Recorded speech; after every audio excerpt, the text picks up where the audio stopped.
Allahumma salli wa sallim ala Muhammad wa ala alihi. Assalamualaikum warahmatullahi wabarakatuh. Takbir.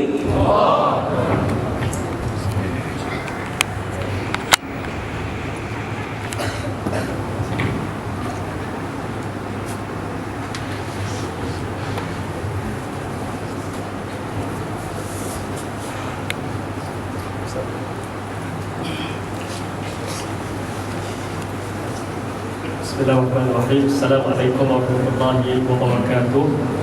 Bismillah walhamdulillah wassalatu wassalamu ala Rasulillah wa ala alihi wa sahbihi ajma'in. Amma ba'd. Yang pertama, sama-sama kita memanjatkan kesyukuran kepada Allah Subhanahu wa taala kerana dengan keizinan yang telah diberikan kepadanya, hari ini kita telah insya-Allah berjaya menyempurnakan 2 hari berpuasa dan malam ini merupakan malam ketiga Ramadan. Dan mudah-mudahan Allah Ta'ala memberi keizinan dan kesempatan kepada kita untuk menyelesaikan ibadah puasa pada tahun ini, insyaAllah. Sebelum kita lanjutkan program kita malam ini, mempersilakan majlis, mempersilakan Ustaz Abdul Muiz untuk bersama hadir ke depan, insyaAllah.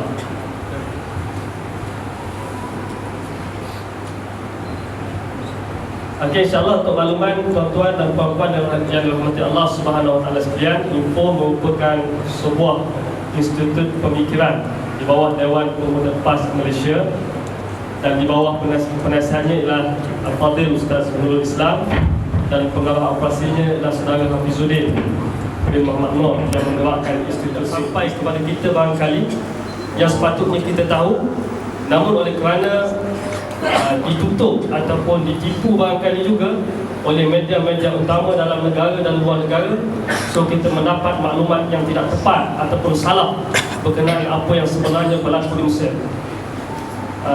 Sekitar 2011, dalam tempoh 18 hari perhimpunan di dataran Tahrir, sehingga 18 hari sehingga 11 hari bulan 2 2011 tumbang kerajaan Husni Mubarak dan naik. Selepas itu diadakan pilihan raya dan akhirnya Presiden Morsi diangkat, Muhammad Morsi diangkat sebagai Presiden Mesir yang baru. Kemudian baru-baru ini kita dikejutkan pula dalam tempoh 4 hari perhimpunan di banyak tempat tiba-tiba tumbang kerajaan Morsi digulingkan oleh pihak tentera pada 3 Julai 2013. Dalam tempoh sehingga hari ini dan sekurang baru seminggu kerajaan Morsi digulingkan. Jadi banyak persoalan-persoalan yang kita pun pening. Macam mana dulu berhimpun naikkan Morsi, sekarang berhimpun dalam tempoh setahun nak turunkan gulingkan Morsi. Jadi anda nak ringkaskan ataupun nak terus kepada persoalan ini kepada Dr. Zuhdi, iaitu apakah sebenarnya yang sedang berlaku di rantau Asia Barat sehinggalah kepada apa yang berlaku di Mesir pada hari ini, dan apa pula peranan ataupun pendirian khususnya negara-negara yang kita tengok pelik pendirian dia terhadap penggulingan Mesir, contohnya Qatar dan juga Arab Saudi, seolah bertepuk tangan terhadap kejatuhan kerajaan Mesir di bawah pimpinan Dr. Muhammad Morsi. Silakan. Assalamualaikum warahmatullahi wabarakatuh. Bismillahirrahmanirrahim. Alhamdulillahirabbil alamin. Wa bihi nasta'in. Wassalatu wassalamu ala asyrafil anbiya'i wal mursalin wa ala alihi wa sahbihi rasulillahi ajma'in. Qalu subhanaka la ilma lana illa ma 'allamtana innaka antal alimul hakim. Qala rabbi shrah li sadri wa yassir li amri wahlul 'uqdatam min lisani yafqahu qawli. Yang dihormati saudara moderator, yang dihormati sahabat panel, seterusnya kepada sidang hadirin hadirat muslimin muslimat yang dirahmati dan dikasihi sekalian. Peristiwa yang berlaku di Mesir ini pada pengamatan saya adalah merupakan pieces of puzzle, iaitulah suatu puzzle kecil daripada gambaran keseluruhan puzzle yang lebih besar.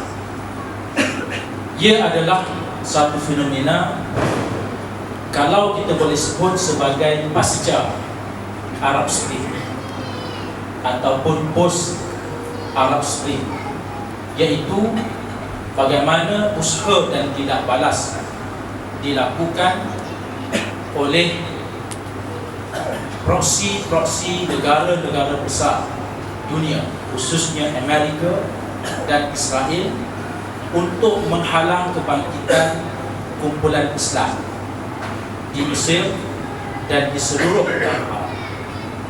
Muslimin muslimat yang dihormati dan dikasihi sekalian,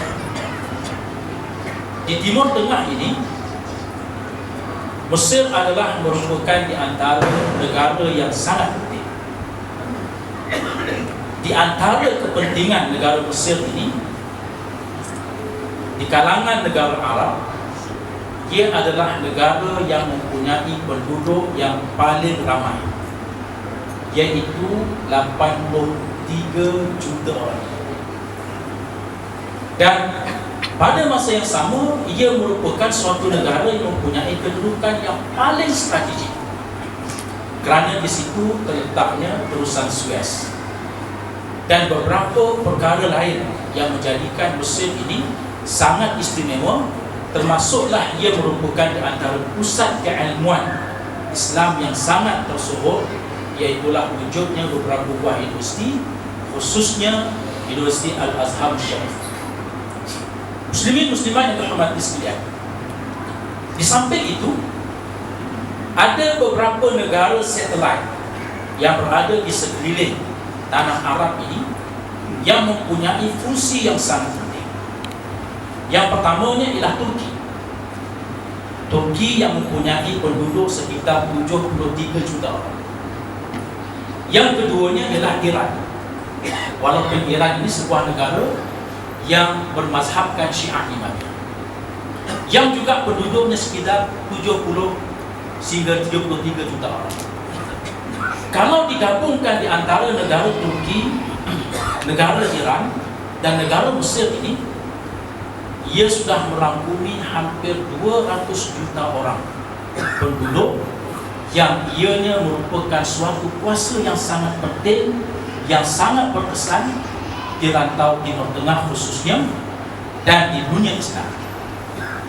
Oleh sebab itu, berbagai usaha dilakukan untuk mengganggu gugat kestabilan di negara-negara ini, antaranya negara Turki, negara Mesir dan juga di negara Iran, dengan menggunakan berbagai bentuk pendekatan-pendekatan, sama ada pendekatan yang bersifat radikal, pendekatan yang bersifat ekstremisme mazhab ataupun perbezaan mazhab, sehingga kita gagal untuk melihat apakah sebenarnya yang berlaku di Timur Tengah. Contohnya di Syria. Di Syria ini ada pelbagai pandangan yang diberikan sehingga menganggap bahawa pertembungan di antara Bashar al-Assad dengan kumpulan yang ditaja oleh Arab Saudi, Qatar dan lain-lain sebagai pertembungan mazhab, sehingga dianggap bahawa Bashar al-Assad itu mewakili kaum Syiah, walaupun dia adalah merupakan Syiah mula yang melampau. Dan ini merupakan suatu perkara yang sebenarnya telah mengkaburi masyarakat dunia Islam tentang hakikat apa yang sebenarnya berlaku di Timur Tengah. Saya tak mau cerita tentang kisah Syria, kerana kisah Syria ini antara individu yang terlibat di peringkat awal untuk menyelesaikan masalah ini ialah Tuan Guru Presiden Datuk Seri Haji Abdul Hadi Awang, yang dia terlibat secara langsung untuk menyelesaikan masalah ini. Dan kemudiannya berlaku campur tangan yang luar biasa daripada kuasa-kuasa besar dunia melalui proksi-proksi mereka, iaitulah Arab Saudi, Qatar dan lain-lain.